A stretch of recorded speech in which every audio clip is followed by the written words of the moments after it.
l'artiste le plus influent de Côte d'Ivoire. Après, il influence toute l'Afrique aussi. DJ Arafat, depuis Jonathan et jusqu'à maintenant. Si on demande, c'est ça que tu aimes, c'est ça. Si on demande à DJ Arafat aujourd'hui de se faire lui-même un petit bilan ou bien un descriptif donc de son évolution, qu'est-ce qu'il dirait? Je pourrais pas dire quelque chose. Hein. Je sais pas. Je vais dire que j'évolue et que voilà, que je travaille. D'accord. Voilà. C'est comme ça je vais me qualifier. D'accord. Hein. Il y a beaucoup de questions qu'on ne peut pas te poser sans faire allusion à beaucoup de choses. Mais c'est vrai, parce que ta vie, étant donné que toi tu aimes te faire entourer des gens que tu aimes, malheureusement parmi ceux que tu aimes, il y en a qui après, comme tu nous dis, te tournent le dos. C'est là la complication. Parce qu'une vidéo circule sur le net où on te voit danser au stade Houphouët-Boigny avec ton ami. Ex-ami. Avec ton ex-ami, ok, lors d'un match. On peut pas parler de la vie d'Arafat aujourd'hui sans ces gens. Les autres. Non, c'est difficile. Ça ne veut pas dire que ton évolution dépend d'eux. Mais je veux dire vice-versa. Ouais, vous vous êtes serré les coudes et vous êtes arrivés quelque part ensemble. Même si aujourd'hui, vous nous rappelez... Ça n'a pas marché. Même si ça n'a pas marché aujourd'hui, c'est... On s'est pas serré les coudes. Hein. Tu penses? Je t'ai déjà dit DJ Arafat avant d'être avec lui. T'as oublié? Non, j'ai pas oublié. Voilà, j'ai sorti Hommage à Jonathan en 2004. Ouais. Ma chérie, faut pas pleurer en 2005-2006. Ouais. Abidjan, Paris en 2000, je sais pas combien. Moi, j'avais déjà au moins 500. On va sauter en mouton. Mon featuring avec Mewe, Éléphant, vous avez oublié? Moi, j'étais déjà mort. Hein. Okay. Donc, je comprends pas le sens de ta pensée, tu vois. Genre, le sens on s'est entraîné, non. D'accord. Moi, on m'a rapatrié. En 2009, je suis arrivé ici. J'ai dit, écoute, c'était mon gars avant. Je lui ai dit, bon, viens, on fait un truc. Le Congo, c'était à moi à la base. Il était juste en featuring. Et après, il m'a demandé, il m'a dit, est-ce que vraiment on peut faire un groupe, je vais me défendre et tout. Moi, je mens pas, hein, que Dieu me tue sur le champ si je suis en train de mentir. Donc, quand il m'a demandé de faire un groupe, j'ai dit, ok, moi, ça me dérange pas. C'est pas grave, viens, on fait un truc ensemble. Bon, on se prenait la tête sur les cachets, il y avait plein de bêtises, il se plaignait tout le temps.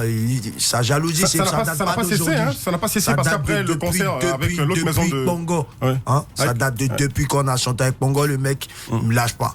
J'ai telle chaussure, il veut la même. J'ai nique telle fille, il veut pareil. J'ai telle voiture, il veut pareil. Ouais, on n'est pas nés ensemble. Hein. Donc tout ça, ça fait qu'on s'est séparés. Et bien voilà, bon débarras. D'accord.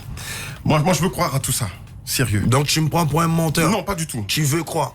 Ce que je dis. Tu insistes pour poser les questions et tu oses dire tu veux croire. Ce que je dis. Ouais. Non, c'est pas ça. Il te prend pas pour un menteur. Ce que je dis.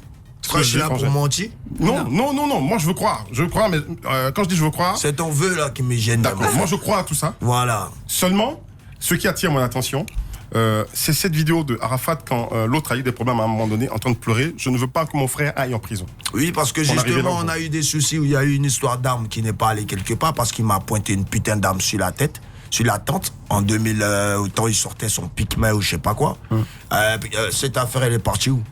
Elle est allée nulle part. Parce qu'à la fin, c'est encore moi qui ai eu pitié pour lui. Pendant que la police judiciaire venait le chercher, tu vois. C'est là que j'ai fait la vidéo, il m'a vu pleurer.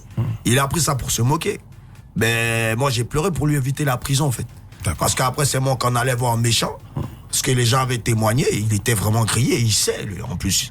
Donc, voilà. Après, tu vois, moi, je suis quelqu'un, je fais...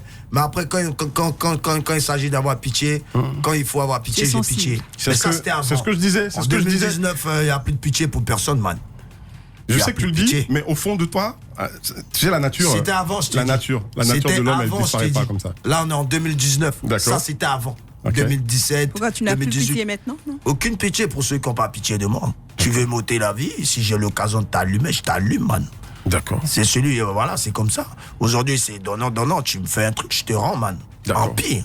On a eu l'occasion de recevoir sur ce plateau, comme toi aujourd'hui, Frédéric Ewi, alias Mewe.